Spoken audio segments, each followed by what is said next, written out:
All right, I think it's now time. We can probably get started. Hello, everyone. Good evening to those who are listening to us from France, and good afternoon to those who are listening to us from the United States. Welcome to this virtual conversation. My name is Duncan Avenue. I am a theater actor and director. I am the artistic director of the Lighthouse Company based in Paris. And I'm very excited to have everyone here from all over the world. Thank you all for being with us in a very special moment with the US presidential elections. As I am speaking, we're still waiting for the last results, but even if everyone is concentrated on the news, I would like to introduce you to two collaborators with whom I am working. Clark at Atlanta University and the Lighthouse Company will partner together for a dynamic conversation in the next hour between myself, Clément Salé, who is a French writer and researcher, and Marita Poole, director and curator at Clark Atlanta University Art Museum. This conversation is part of the Festival France Atlanta. As you can see behind me with this huge logo, it is an annual series of events centered on innovation and design to foster transatlantic cooperation and exchange in the fields of science, business, culture, and humanitarian affairs. And this year, 2020, marks France Atlanta's 11th edition. I can only thank the different partners who made the creation of this event possible. The Consulate General of France in Atlanta, the Georgia Institute of Technology, the Ambassador of France to the United States, and the Governor of Georgia and the Mayor of Atlanta. Without further ado, I would like to begin with our conversation. As we presented on the little description on the website, we said that in these times of planetary troubles, we believe that works of art and archives can help us to tell historically situated and pluralized stories about contemporary ecological issues. What do we mean by contemporary ecological issues and situated and pluralized stories? I'm going to say a few things that we've probably heard a lot in France or in Europe in general. We are supposedly in a new paradigm. We live on a different planet. This new planet has a new geological era called the Anthropocene. So the Anthropocene is this geological era defined by humans, and Paul Crutzen, this atmospheric chemist, is the first one who mentioned it a few years ago. So we are in a new geological era. We do not consider we are not living on a planet with nature unifying us. Nature is precisely what divides us, especially if you take examples in the United States. It could be about clothes, about architecture, about any element of design, whatever. There are all sources of disputes and controversies. So nature doesn't unify us anymore, but it's precisely what divides us. And the representation of where we live is probably wrong, to quote another French philosopher, Bruno Latour. We do not live on the blue marble anymore, this blue planet as we picture it all the time. We live in a different space called, by some scientists, called the critical zone, which is this very thin layer of the Earth where we actually live in, on which we depend.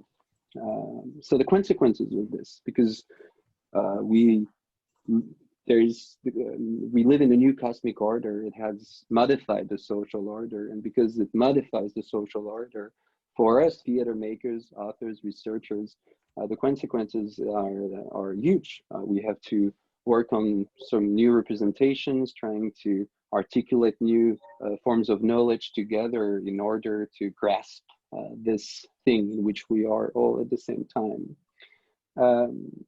In order to understand a little bit what's, this conversation, in order to give very concrete examples, I would like to describe two projects that we're going to develop in the following months. One is a theater piece called MississippiS, written by Clément Salé with the help of the members of the Lighthouse Company. The premiere is supposed to take place in June 2021 in Belgium in a theater called Buddha. Hopefully, the theaters can open again, and hopefully tour in the US next year. We really hope that this will happen. The second project is called New MississippiS. So it is a digital and artistic reading of multiple museums, archives, and collections. And this multi-sited project, ecologies, is examined in terms of its literal and symbolic meanings. Specific materials utilized include recording of an international cultural institutions project along the river, and Clem, you'll probably talk about this a little longer. Reading of Southern writers Margaret Walker and Richard Wright, and selected works from collections at historically institutions in Georgia and Mississippi. Both projects have many things in common, not only the people who are working on this, but they're situated along the Mississippi River, and especially in the south of the Mississippi River, using it as an emblem of the markers of environmental problems, and consider the intersection between exploitation, ecologies, and people in two locals in the American South. Clem, I guess I have a few questions that would be for you first. How, as a researcher and a writer, do you what kind of materials do you work with? What are the archives you found, and why did you decide to use them as a material for a potential performance? So if you would like to develop on this, that would be fantastic. Yes, of course. Hello, everyone. Many thanks to join us today, tonight, in this very special day, in a very special moment in that we are all living right now on different scales and different intensities, but that we are all trying to make sense of, I guess. So I work initially as a researcher. I am doing a PhD right now that uses methodologies that are at the crossroads between research and creation process. So the thesis, I would say the most research academic part of this process, is trying to understand what is the term Anthropocene, which is this very specialized term that was popularized by geologists and a very special group of geologists, which are the Anthropocene Working Group. So it's few people that work online. They're international scientists, and they try to study, are we in the Anthropocene, which is a new epoch in which humans become the anthropos, of the part of the word, become major agents of the planetary troubles and ecological troubles, agents at the same scale as, I would say, biochemical cycles, such as like the nitrogen cycle, such as the tectonic work, such as the soil cycle or water cycle that we call the natural forces. And so they're trying to define if we are in this new state, and when did it started? Did it started with the great acceleration, this moment in time in which everything started to accelerate with the Industrial Revolution, in which we started to produce goods, consuming goods at a scale that are overcoming the geological scale, to a point that right now geologists can find traces of mobile phones, of Legos, of plastic, absolutely everywhere on Earth. Did it started with the nuclear bomb, the first nuclear tests, because now we can also find plutonium 239, again, absolutely everywhere on Earth. And these marks are meant to stay. They're not going to disappear even if we suddenly change our way of living. They are meant to stay on the very long term. So this puts us into a new ecological state that is not as quiet and calm than the last 10,000 years, but that are way more troubled and uncertain. This term has been popularized into spheres that go way beyond only geology and natural sciences. A lot of people started to use this term as a sort of debate about the current epoch, about the current moment in which we're all living right now. So these people, for instance, said, this is not anthropos, this is not every human on earth, this is only capitalist people. So rather than calling it the Anthropocene, they started to call it the Capitalocene, because it was, I mean, they wanted that the term grasped something more specific. Feminist writers started using this term and called it in a sort of provocative term, which is called the Stulucene, which is complicated and strange by will, in order to call of the necessity to retie links between each other and links with non-human agents, links with territories, links with animals, rocks, bees, insects, and reconfigure totally our way of living on this planet. And then another theorist called this moment the plantationocene, plantation as a reference to slavery, but also as a reference to the monoculture of the earth and the use of just very broad landscapes, which just all look the same. So these debates went on, and with my friend Anne-Sophie Milon, which is working with us on this project, we drew a list of all these terms. There's now more than 150 of these terms that all say a different way of seeing the same story. For instance, there is a scene that is called the Trumpocene, saying this is not everybody, this is just Trump, which is both a joke and at the same time very interesting to inquire in. So my work is to try to analyze how did this term had such a broad diffusion into many different worlds, from feminist theory to the artistic world. And I focus more precisely into the artistic world. How did this term navigate into the artistic world? And so with Duncan, what we did together is a theater play called Matters. And this theater play is actually a 1 hour sort of mashup stand-up show that is using the discourses, the first inaugural discourses of the Anthropocene Working Group, the geologist I talked about at the beginning of this talk. And these geologists, they climbed on the stage of a theater into a very big cultural place in Germany that is called the House of the World Cultures. And this is where they actually gave their first public speeches about the Anthropocene. This moment mixing sciences and arts was for me very interesting to be used as a starting point to understand how does the Anthropocene navigate after this moment into the world of like a more public debate and also into the world of arts. Also, this term is complicated. It immediately brings us into a very specific and scientific academic environment. But I also believe there is a lot of sensitivities behind this question. And I think this sensitivity is the reason why it generated so many debates.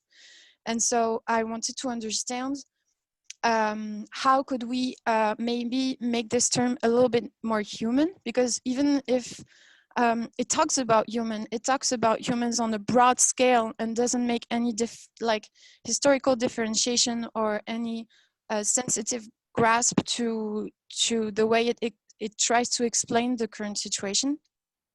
And so I thought that maybe by trying to bring back to the people that talked about this term, it could be maybe easier for the public to feel less scared about it and be less willing to appropriate it and try to understand by themselves what it really meant. So when I was doing my thesis, I started to write down as theater characters the different discourse of the geological working group. So it was around 10 to 12 people, all defining the Anthropocene into their different perspective or like area of specialization. And so I was working with this material a bit shaped as a theater play, and then I handed this to Duncan, which is a dear friend and somebody we've been working on also with Anne-Sophie and this company for a long time now.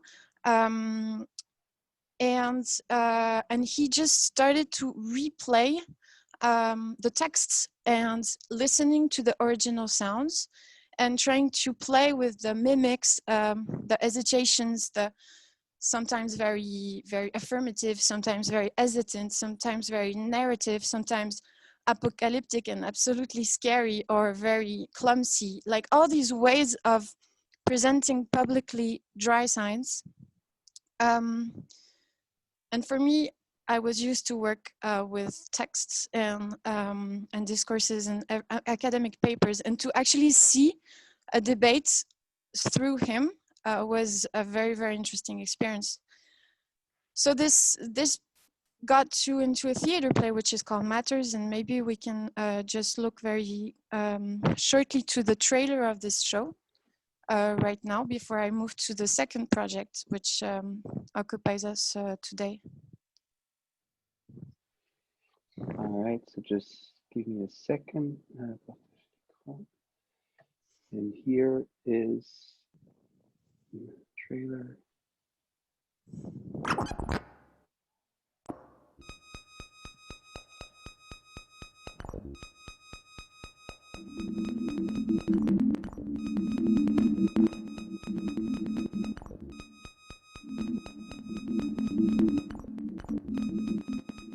Welcome to our open forum on the Anthropocene.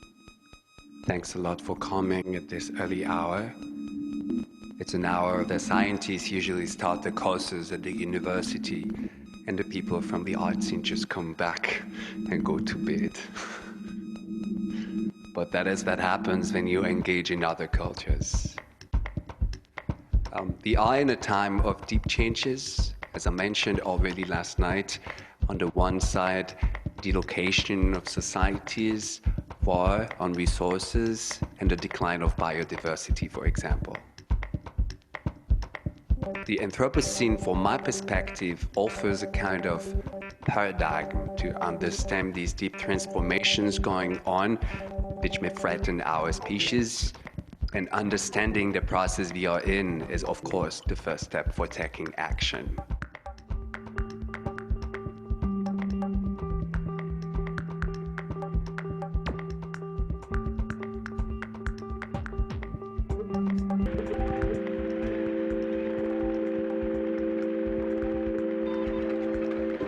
But we will have to stop before 2 o'clock.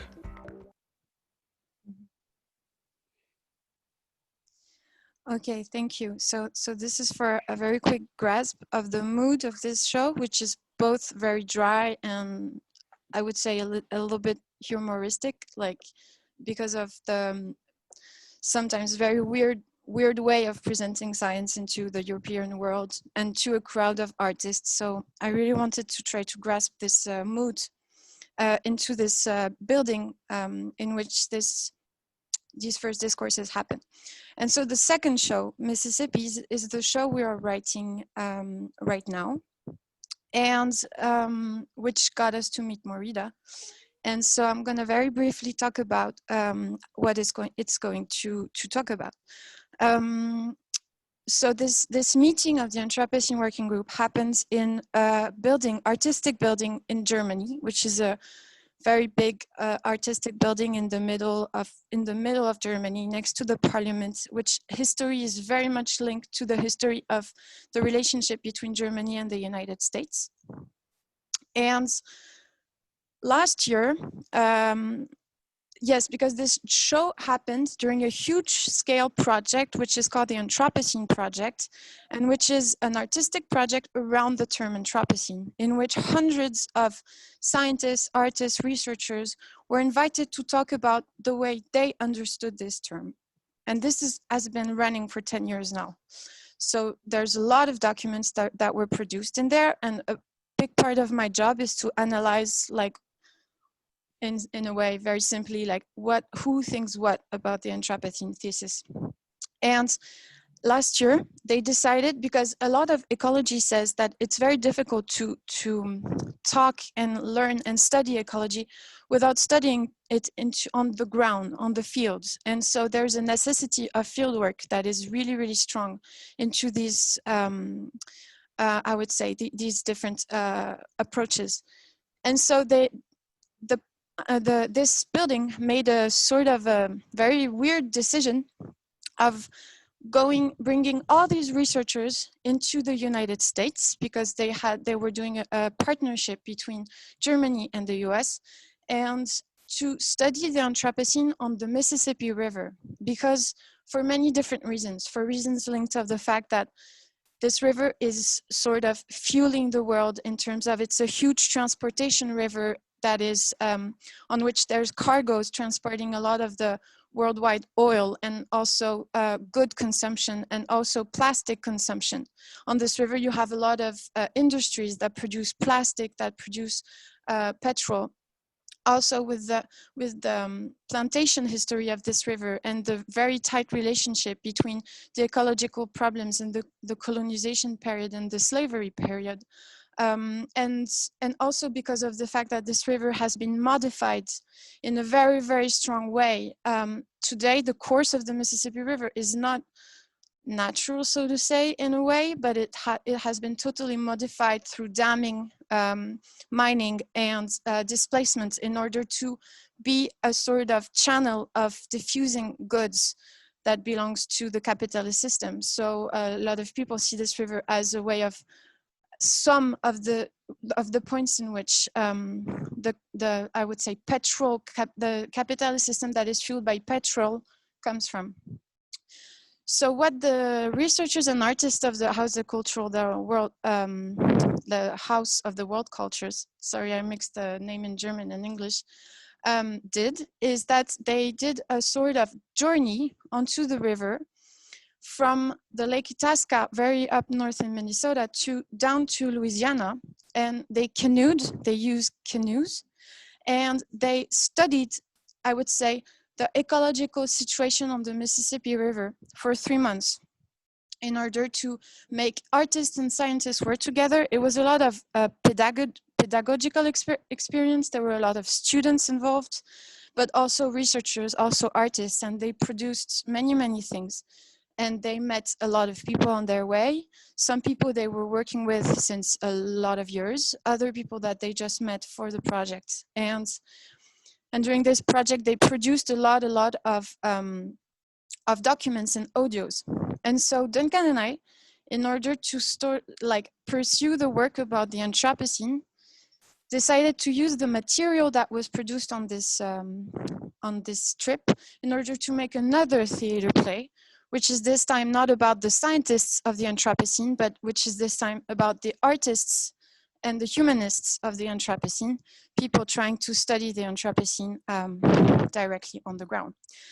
And so here I come to how we met Morita. We met Morita just after 10 days of a trip that we did last year, thanks to France Atlanta and Pascal Bayard, which is here tonight, and which helped us to make a residency in order to go see the Germans, how we call them, on the trip, and see how they were working and what were they doing on the Mississippi River, because try to have a sense ourselves of this situation, which is both a bit fascinating and weird in a way. Like there are many, many problems that are raised through this trip in my sense.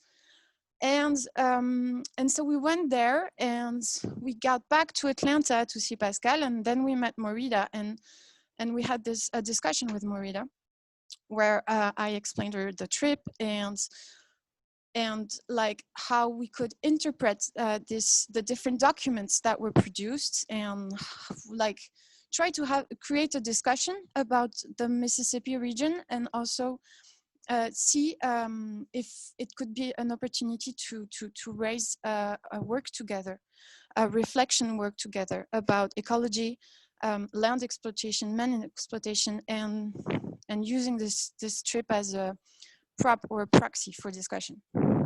So we started. What are the documents that you're mentioning? I mean, obviously I know the answers, but I think it would be nice to sort of describe the nature of the documents produced by the German institution while they were doing this trip, and used as a material for the performance and the start of our work with Morita. there are a lot of audios that are related to I would say the encounters that the artists had with the people along the Mississippi River. A lot of activist people that were contacted by the HKV and that the Germans went to meet and to see how they were working. So from very, very different backgrounds, a lot of people working on food sovereignty projects along the river, trying to get back some ultra-industrial lands in order to try to restore ecosystems that were destroyed because of intensive agriculture. A lot of Amerindian people in the region of Chicago, a lot of activist people more in the South working against injustice against the police, people working on invasive species like Asian carps. I would say most of their encounters was with people that had specific activities on the people that were related to ecological issues. And so we have a lot of interviews and also a lot of audios of the general feeling of the trip. And what I find very funny is that these people define themselves as researchers, artists, but in a lot of different aspects, this trip looks a lot like a tourist trip. And the border between tourism and research is very thin. And so that's why I think the show is a lot going to be about the notion of traveling today in the current situation and what it is to go make some work somewhere very far in the world, where you don't really come from and you do not really understand the logic, and then you try to understand stuff that you bring with you. So a lot of the audios, for instance, happen in the bus. That they were using a bus on the Mississippi River, and so we have a lot of the audios of the people, their discussions in the bus, and their visits of museums or of local places. And yes, I think that's a bit of a general taste of what happens there. Maybe I could just say to end this description of what Mississippi, the Mississippi's, the next performance will be. The rehearsal will take place hopefully in the next months. They will take place in Belgium and in France. I don't know if you want to say something more about the archives and the writing process, but and the echoes that we possibly found with the work we're doing with Marita. Mm-hmm. Well, I think a lot of so with Marita we opened. I'm gonna let Marita talk about how she interprets the situation, but also. So what we started with Marita is a little bit different. The new MississippiS project is going to be a project that looks to different documents brought from different institutions. Marita works into a museum in Atlanta, and she has contacted people in the Margaret Walker Center in Mississippi in Jackson, and also people from Augusta University.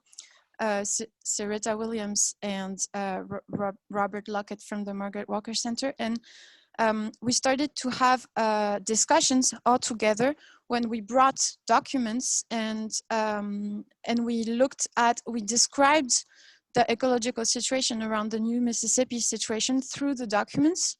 And so we brought audios from the Mississippi trip. Marita brought some paintings. Sarita Williams brought some poems. Robert Lockett brought some diaries about Margaret Walker. And we started to sense, maybe in a more sensitive way, the difference between these documents. And I think a lot of the documents we are looking at are a bit of an outsider analysis of the Mississippi situation, whereas the documents that we were looking at all together with the partners of the new MississippiS showed way more intimate relationships and understanding and feelings about situations related to landscapes, migrations, flooding that are really resonant into the historical situation of the Mississippi region. And I think this, it's probably, it just gets stronger, my will of wanting to write the Mississippi script as really the point of view of the outside from the region, and a bit of the, maybe into the same tone and mood and matters, something a bit, I would say décalé, like a bit weird about this German trip, and about how we can grasp a situation about traveling and all the problems it can get. Also maybe with a lot of humor, I hope. And for the moment, it's a bit too short to talk about it, but maybe I will let Morita explain a bit what she feels into the Mississippi workshop. Well, hello everyone. I am the director and curator of Clark Atlanta University Art Museum, which is an institution that's a steward of one of the most important collections of African-American fine art that began in the 20th century. Most of the works in the collection are canonical African-American artists from the 1930s to the 1960s. So my entry point into this project is to really ground the broader concepts about the Anthropocene in terms of how it is interpreted by visual artists who worked in the American South, starting with Georgia. But as Clemence mentioned, I thought it would be important to bring in colleagues who work more closely with materials and the histories of the Mississippi from institutions in the American South. And that includes my colleagues, Saritha Williams and Girdex Massé from the English and World Languages Department at Augusta University, because they're specialists in writers who were born in Mississippi, those writers being Margaret Walker and Richard Wright, two of the foremost African-American writers of the 20th century, who show through their writings the intersection of the environment and socio-political injustice, or its impact on Black people in the American South. And also with the Margaret Walker Center as the place or the site that was created by Margaret Walker and that holds her archives as well as materials related to the history of the Mississippi. We thought it would be significant to have colleagues in that state and who were close to the Mississippi Delta to comment on the impact, because there's a lot of variation in the states in the American South. So as an institution based in Georgia, we didn't want to add another layer of, I would say, almost like intellectual violence or symbolic violence in terms of being outsiders, making a statement about the impact of the ecological on people who are more closely connected to the Mississippi Delta. And that's where our friends at the Margaret Walker Center have been really critical to strengthening this project and adding a level of nuance. Today, we're going to talk about a couple of materials that were introduced to all of us and into this working group about the impact of a historic event, an ecological historic event, which is the 1927 flooding of Mississippi with the Mississippi Delta and its impact. And we have two things we would like to share with everyone. First, the impact that was so significant that it sparked the creation of a song by Bessie Smith called Backwater Blues that we would like to play for you. And subsequently in the 1930s, Richard Wright wrote a novella called Down by the Riverside. And then in 2001, a contemporary African-American artist, John Wilson, created a series of prints inspired by the novella. So you can kind of see the reverberations of this ecological or environmental event from the perspective of Black Americans who in many ways don't necessarily engage with the Anthropocene from the perspective that we have control of what is happening, but that we are subject to the basic forces of nature as well as a larger socio-political system in the context of the United States that negatively impacts the way we live, or it informs the way that we live. And a lot of our existence is about straddling and negotiating this tension between being within a social system or structure that doesn't always address our needs. And then when that's coupled with forces of nature that can destroy our homes, and put us in situations where we don't have access to resources to protect ourselves. You can see kind of this dynamic occurring in the works or the depictions or representations of the artistic production of musicians, writers, and visual artists from the American South.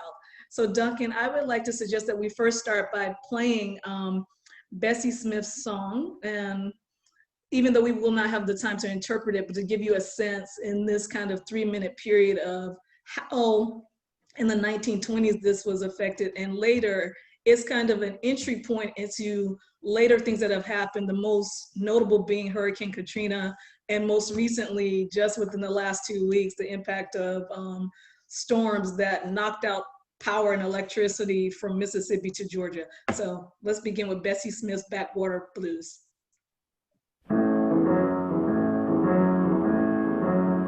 When it rained 5 days and the sky turned dark as night. When it rained 5 days and the sky turned dark as night. Then trouble taking place in the lowlands at night. I woke up this morning, can't even get out of my door. I woke up this morning, can't even get out of my door. There's enough trouble to make a poor girl wonder where she wanna go. Then they rolled a little boat about 5 miles across the pond. Then they rolled a little boat about 5 miles across the pond. I packed all my clothes, threw them in, and they rolled me along. When it thunders and lightning and the wind began to blow. When it thunders and lightning and the wind began to blow. There's thousands of people ain't got no place to go. Then I went and stood up on some high old lonesome hill. Then I went and stood up on some high old lonesome hill. Then looked down on the house where I used to live. Backwater blues done caused me to pack my things and go. Backwater blues done caused me to pack my things and go. 'Cause my house fell down and I can't live there no more.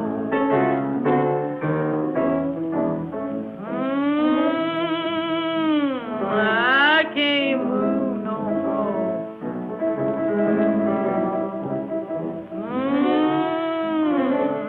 I can't move no more. There ain't no place for a poor old girl to go.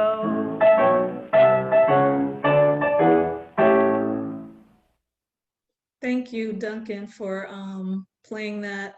And so essentially, this is the sound of Bessie Smith essentially conveying the struggles that many African Americans have had in terms of their encounters with ecological disaster. This is definitely something from the 20s, but it even expands beyond that. 11 years later, you see a similar dynamic that emerges in the work of Richard Wright, as I mentioned before, in one of his key novellas, Down by the Riverside, which is also connected to another song that we can't go in depth about right now, but that we anticipate discussing in future podcasts and series that really show the ways in which the artists within the community bring life to the experiences of people. Smith's sound is a very good representation of the feeling of displacement and vulnerability of people in the community when they encounter these storms in the American South, but also in other parts of the country. It could be related to fire or, you know, wildfires or earthquakes, tornadoes in the Midwest, all of these things that make not only African Americans, but working class people in the United States very vulnerable to the forces of nature in terms of our use of materials that we have at our disposal, the plastics, the ways in which we've done industry so that we could survive. But I don't think it's always operating at such a conscious level until it has this sort of effect. And there's this sense that people aren't necessarily sure what they can do about it to make a difference. So we are taking the broad outline that Clemence provided in terms of her scholarly research, looking at the materials at my institution, which has pieces like, Duncan, will you please show the John Wilson series, which is called the Richard Wright Suite, which is based on the novella that I mentioned, which gives you a visual representation of this same dynamic. Now, this text was written in 1938 as a way to talk about the impact of a flood by using the story of a fictional character named Man, whose family was greatly impacted by a flood in Mississippi, and where they were struggling to figure out how to get out of their homes so that they could get to the hills to save themselves. So what you see in 3 of the 6 prints, I've only included 3 here, is kind of the intersection between that struggle, which Bessie Smith kind of outlines, is like you have a very short time to take your most important things or just get yourself out into one of these small rowboats and get somewhere to safety. But in the case of this story, it's very tragic. And you can see the dynamics of the family that doesn't actually even have access to a boat and doesn't have anyone to come help them. The boat that the family is in was stolen. The wife is pregnant, struggling with the birth of her child. And ultimately, after 4 days of being unable to conceive, you can see in the print to the right at the top, she and the child both die. So in addition to losing their home or his home, Man also loses his wife and his unborn child during this period because they couldn't get access to basic health care. Black men within the town are being conscripted to pile up kind of sand and cement bags along the levee to stop the flooding. And rather than being taken to safety like the white families, and he resists that. And what you will see at the bottom print is his struggle when he tries to resist being forced to go to the levees, and he's ultimately killed in the process. So there's this intersection of environmental and social injustice that greatly informs his experience of ecological change. And you'll see this theme emerging again and again. But what is also powerful when we will look at works from Clark Atlanta University's historic collection of African American art is that there also are positive ideas about the relationship of man to nature in the paintings, and particularly the landscape paintings, and also in the poetry of Margaret Walker that Sarita Williams will discuss in one of the upcoming podcasts. We will also learn about this intersection, or how the land becomes symbolic of the human experience, not only in negative ways or in terms of this sort of impact, but also in positive ways. So this is kind of our entry point, and what we hope will allow people to come to a broader understanding of the impact of the Anthropocene, starting at the micro and then later moving to the macro level, and this kind of back and forth that comes from looking at all of the material together. So that's all I have for today, and we to Duncan, let me know if you have any questions, or if we would like to open it up to our listeners, since we have about 12 minutes left? I just want to mention one thing, as you mentioned the fact that we're going to have a podcast. What we're trying to do in the upcoming months, while we're going to be working and having more workshop and sessions all together, what we want to do is we want to create a podcast, and for each session, it will be possible for the audience to download it or to listen to what we've been doing. The online platform will be available very soon, and you'll be able to get the information either on the website or on Instagram. From the Lighthouse Company. Now I think it would be a right time, because we have something like 10 more minutes left. It's Marita, if it's fine with you, and Clem, if it's fine with you, I think I'd like to open up the conversation with the people who are listening to us. So I'm just, I guess I have to press this button. Pas de question ouverte, résolu, ouverte. I have no clue. People can ask questions. How does that work? I have no clue. Great was so I thought that people could actually talk to us, but the only possible way to talk to people is by sending us a message. No, so. I can I have a special button and I can allow you to speak. So Okay, great. I feel with so much power here. But so if anyone has a question, you just have to send me a short message into the conversation, and then I can allow questions.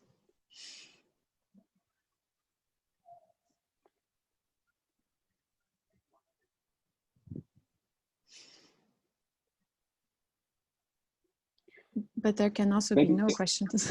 There can also be no question there. And I can describe a little more. Maybe, Marita, that would be interesting to, I'd like to, I don't know, have your opinion on the exercise we did last time, and maybe if you could describe, this notion of people suddenly sending us.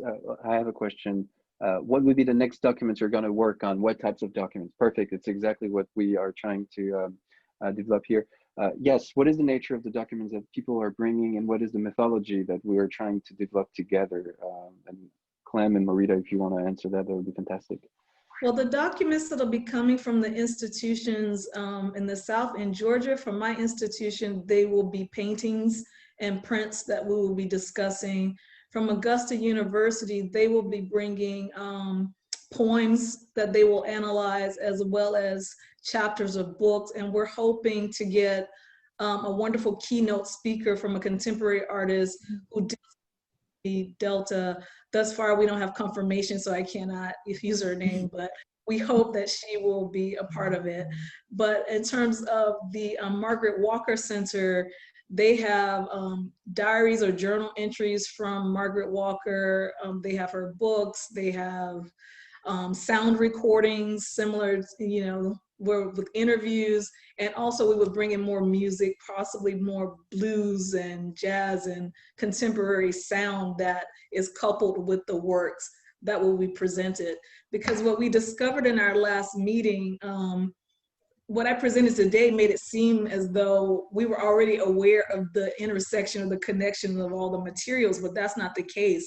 These are ideas that are formed and that emerge from our conversations with each other in our workshops that we have each month. And so I introduced John Wilson in a painting by the founder of our collection, Hale Woodruff, and that subsequently led to others in the group, particularly Saritha Williams, saying, well, wow, that's just like Bessie Smith's 1927 song, Backwater Blues, which is about the flood.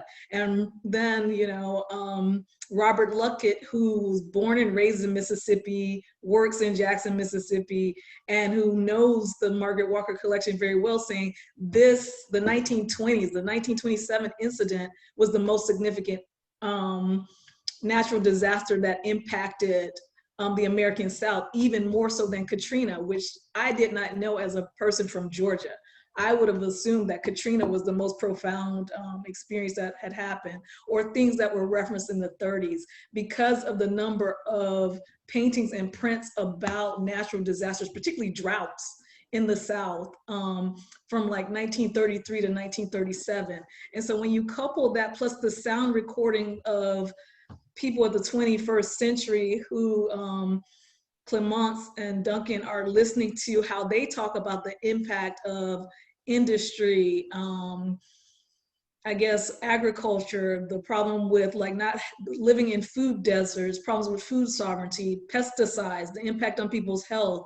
It's a really kind of like a nice dialogue where we're able to bring the historical into the contemporary and to see that many things have been happening for quite some time, over many decades, since the 20th century, early 20th century until the present. So I hope that helps. Clemence and Duncan, please chime in.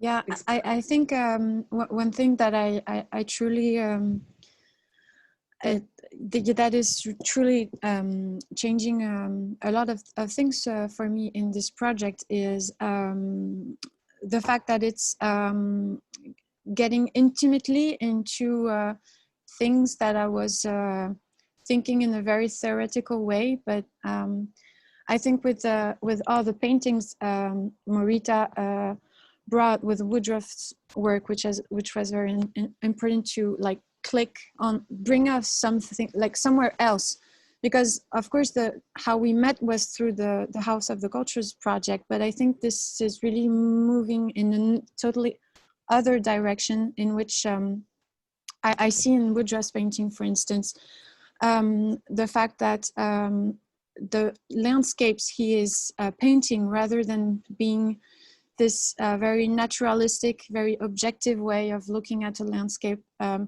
it is inside the painting you see all the story of his relationship to the region, and as you said, Marita, the difference between Georgia and Mississippi depending on what he lived there. And I think this is really displacing me into other directions, to how to look at art depicting ecological problematics that are suddenly way more social, historical, and intimate than just about the outside environment with plants and objective things that can be painting, academically speaking.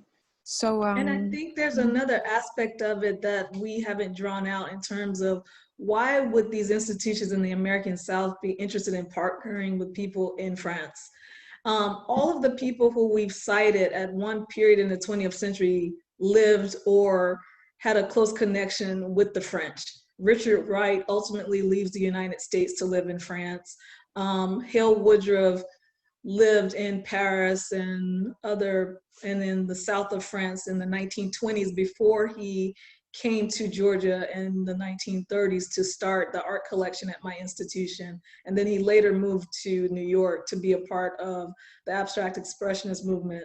But, and also Margaret Walker was very much in tune with France, because it was considered to be the site or the place where you wanted to be in the 20th century if you were an emerging artist. It was the center of culture, and African Americans were very attuned to that. And they had a way in which they could develop their craft in France and that they could not in the United States. So what you also see in a lot of the works is the impact of this kind of transnational, or this study of key figures in Europe on the work that they will produce in the 30s and 40s, and really gave them a sense that they needed to look at the American landscape in a way that spoke to the American experience, sort of akin to what they had seen French artists doing. They wanted to do the same in the United States and draw out the kind of expression, or use an expression that could symbolically convey the experience of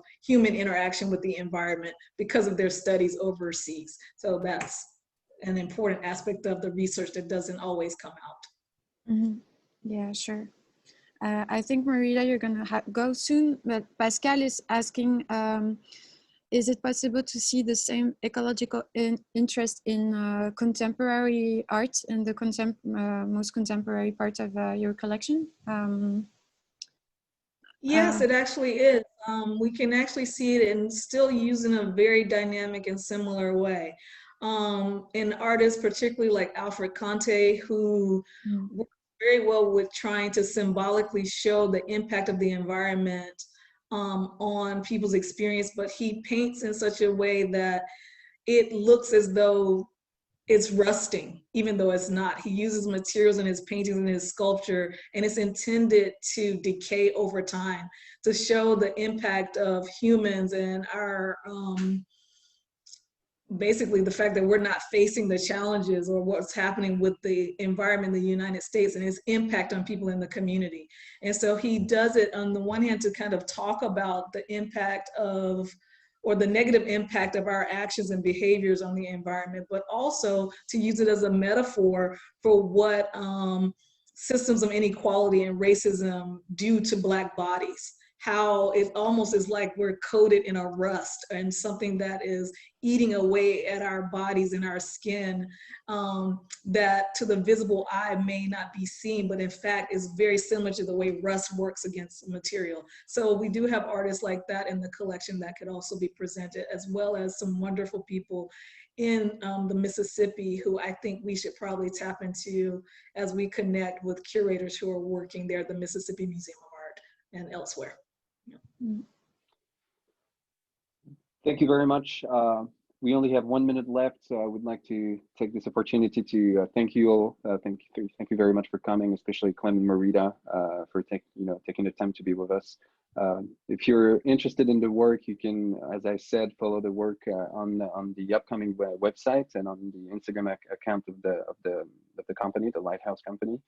I would like to thank Clark Atlanta University Art Museum. I'd like to thank also the Cultural Services of the Embassy of France in the United States and Face Contemporary Theater, who made this conversation possible. And I really, really hope that next year we'll be able to not only speak virtually, but be able to come to Atlanta and create a real event where people could actually be talking in front of us. And so cross fingers. Thank you again, and hope to see you all soon. Thank you, everyone. Thank you. Thank you very much for your attention. Bye-bye. Goodbye.